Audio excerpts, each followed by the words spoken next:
நடிகரும் தேமுதிக நிறுவனருமான அமரர் கேப்டனின் 71வது பிறந்த நாள் இன்று. தமிழக அரசியலில் வெற்றி தோல்வியை தீர்மானிக்கும் அளவிற்கு தனிப்பெரும் சக்தியாக விளங்கிய கேப்டன் குறித்து பார்க்கலாம் இந்த செய்தி தொகுப்பு.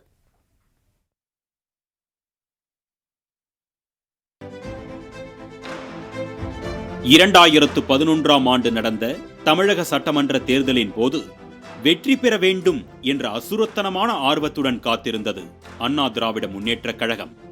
தமிழக அரசியலில் 40 ஆண்டுகளுக்கும் மேலாக அசைக்க முடியாத கோட்டையாக நின்ற அதிமுகவிற்கே பக்கபலமாக ஒரு துணை தேவைப்பட்டது.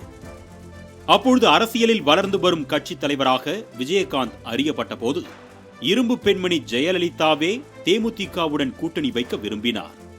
அன்று விஜயகாந்த் கொடுத்த ஒற்றை ஆதரவுதான் தமிழக அரசியலையே மாற்றியமைத்தது. அது மட்டுமல்ல, தேமுதிகவிற்கும் எதிர்க்கட்சி அந்தஸ்தை பெற்று தந்தது. அதிலிருந்துதான் அரசியல் விமர்சகர்கள் மத்தியில் அறியப்பட்டார் ஆட்சியையே மாற்றியமைக்கப் போகும் கேம் சேஞ்சர் கேப்டன் விஜயகாந்த் என்று. 2005ஆம் ஆண்டு செப்டம்பர் மாதம் தேசிய முற்போக்கு திராவிட கழகத்தை தொடங்கிய விஜயகாந்த் அடுத்து சந்தித்த 2006ஆம் ஆண்டு தேர்தலிலேயே கணிசமான வாக்குகளை பெற்று 3வது சக்தியாக உருவெடுத்தார். விருத்தாச்சலம் தொகுதியில் போட்டியிட்ட விஜயகாந்த் 27,64,000 வாக்குகளை பெற்று வென்றதுடன் அந்த தேர்தலில் தேமுதிக 8.38% வாக்குகளை பெற்றது.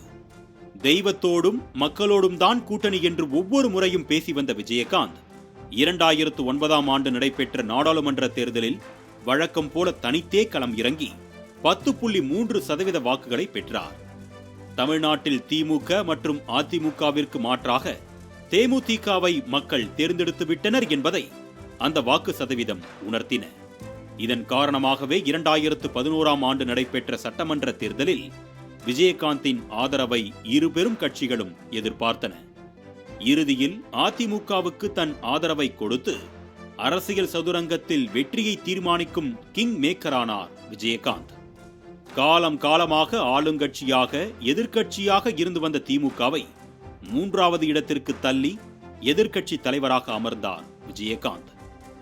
அது மட்டுமல்ல, அதிமுக பொதுச் செயலாளரும் முன்னாள் முதலமைச்சருமான ஜெயலலிதாவை கண்டு அஞ்சி நடுங்கியவர்களுக்கு மத்தியில் துணிந்து கேள்வி கேட்டு சட்டமன்றத்தையே நடுங்க வைத்தார் விஜயகாந்த்.